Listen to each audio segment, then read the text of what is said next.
Haleluya, puji nama Tuhan. Selamat pagi Bapak, Ibu, Saudara-saudari yang dikasihi oleh Tuhan Yesus Kristus. Kita jumpa lagi hari ini Jumat 22 September 2023. Mari kita arahkan segenap pikiran kita kepada Tuhan dan membuka hati kita lebar-lebar supaya berkat rohani yang kita butuhkan untuk memperkuat iman kita bisa kita terima dengan baik lewat renungan yang berjudul Disentuh Dulu Cerminnya. Bacaan Alkitab diambil dari Injil Matius pasal yang ke-7 ayat 15 sampai 20. Yang akan kita baca sekarang adalah ayat yang ke-15, demikian bunyinya.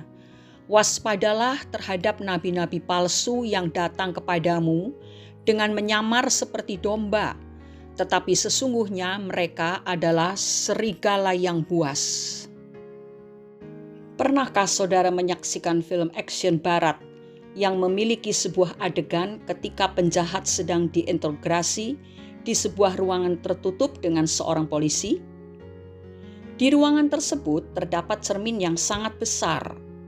Ternyata cermin itu merupakan cermin dua arah. Cermin dua arah adalah cermin yang berfungsi untuk mengintai atau mengawasi sebuah ruangan. Bagi orang yang berada di dalam ruangan tersebut, cermin itu akan berfungsi layaknya cermin normal, yaitu memantulkan bayangan. Sedangkan bagi orang yang ada di luar ruangan, cermin tersebut akan berfungsi seperti jendela kaca yang bening. Jadi, orang yang di luar ruangan dapat mengawasi gerak-gerik orang yang sedang berada di dalam ruangan. Cermin ini memang banyak dipakai untuk keperluan kepolisian ketika memperlihatkan wajah tersangka kepada korban kejahatan. Tetapi kita juga harus berhati-hati karena mungkin saja ada orang iseng yang memasang cermin seperti ini di dalam toilet, kamar hotel, maupun ruang ganti untuk merekam kegiatan kita ketika sedang berganti pakaian. Lalu, bagaimana caranya agar kita dapat mengantisipasi kejadian tersebut? Ada beberapa tes yang dapat kita lakukan untuk mengetahui apakah cermin yang ada di depan kita merupakan cermin normal atau cermin dua arah.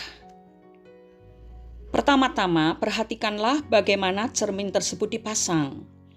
Cermin dua arah biasanya dipasang menyatu dengan tembok, sehingga orang yang mengintai di belakangnya dapat melihat tanpa halangan apapun.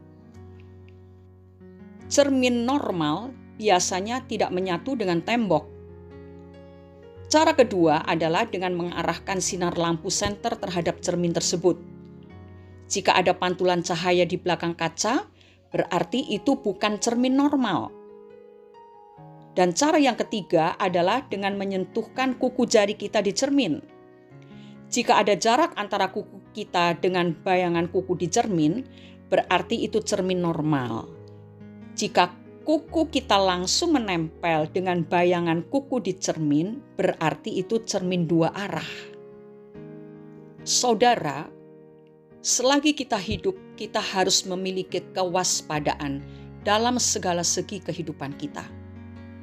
Kewaspadaan itu sangat penting, bukan hanya di dalam kehidupan sehari-hari, tetapi juga terhadap segala ajaran yang kita terima dari siapapun atau dari media apapun. Di zaman ini, lewat teknologi modern yang begitu canggih, berbagai macam ajaran dapat disebarluaskan dengan mudah dan dalam waktu yang cepat sekali. Itulah sebabnya sudah seharusnya untuk kita berhati-hati dalam mencerna dan memahami ajaran tersebut. Pertama, kita harus memeriksa dengan baik apakah ajaran itu alkitabiah dan tidak menyimpang. Kedua, kita harus mencari tahu siapa sumber yang menulis ajaran tersebut, siapa yang menyebarkan ajaran-ajaran tersebut, apa latar belakangnya dan tujuannya. Dan yang ketiga, apakah ajaran tersebut memuliakan Tuhan atau tidak? Ajaran yang benar pastilah mengagungkan nama Tuhan Yesus dan bukannya malah mengajak kita untuk meragukan Yesus dan bahkan meninggalkan Dia.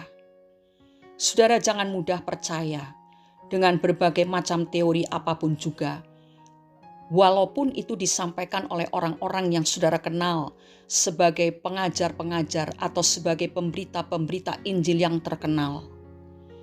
Kita harus tetap waspada dan bersikap kritis terhadap ajaran-ajaran di zaman akhir ini. Surat 2 Petrus pasal 2 ayat 1-3 demikian bunyinya. Sebagaimana nabi-nabi palsu dahulu tampil di tengah-tengah umat Allah, demikian pula di antara kamu akan ada guru-guru palsu. Mereka akan memasukkan pengajaran-pengajaran sesat yang membinasakan. Bahkan mereka akan menyangkal penguasa yang telah menebus mereka dan dengan jalan demikian segera mendatangkan kebinasaan atas diri mereka. Ayat 2. Banyak orang akan mengikuti cara hidup mereka yang dikuasai hawa nafsu, dan karena mereka jalan kebenaran akan dihujat. Ayat yang ketiga, dan karena serakahnya guru-guru palsu itu akan berusaha mencari untung dari kamu dengan cerita-cerita isapan jempol mereka. Tetapi untuk perbuatan mereka itu hukuman telah lama tersedia dan kebinasaan tidak akan tertunda. Oleh karena itu, saudara-saudara yang dikasihi Tuhan, kita harus banyak berdoa.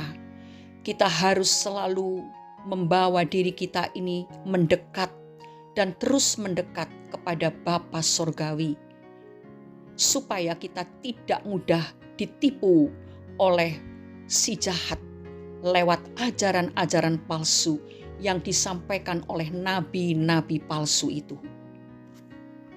Kiranya pribadi Yesus adalah firman Allah yang memenuhi dan mempengaruhi seluruh kehidupan kita, sehingga kita tidak bisa disesatkan oleh apapun dan oleh siapapun juga, karena hidup kita selalu dipenuhi oleh hadirat Allah. Mari renungkan baik-baik dan mari meningkatkan kewaspadaan supaya hidup kita ini tetap berdiri teguh di hadapan Tuhan, di atas kebenaran firman Tuhan. Mari kita berdoa. Terima kasih ya Tuhan, kami bersyukur kalau pagi hari ini Engkau mengingatkan kami dengan jelas dan tegas tentang pengajaran-pengajaran sesat yang sudah begitu banyak tersebar di seluruh bumi ini. Kami mohon Roh Kudus menaungi kami dan memberikan hikmat kepada kami supaya kami dapat mengenal kebenaran sejati itu dengan sungguh-sungguh dan kami hidup di dalamnya, tetap berdiri teguh di atas kebenaran firman Tuhan, sehingga walaupun penyesat-penyesat berusaha menyesatkan kami orang-orang pilihan Allah, tetapi semuanya itu akan gagal karena kami dilindungi oleh kuasa firman kebenaran, oleh kuasa Tuhan, oleh pribadi Yesus yang memenuhi seluruh hidup kami. Bapa, kami mau selalu dekat dengan Engkau. Hati kami selalu melekat kepada Tuhan, sehingga kami benar-benar mengerti dan tidak bisa ditipu oleh segala kesesatan yang terjadi di muka bumi ini. Kami hanya dipengaruhi oleh firman kebenaran, oleh kuasa Allah, kuasa Roh Kudus.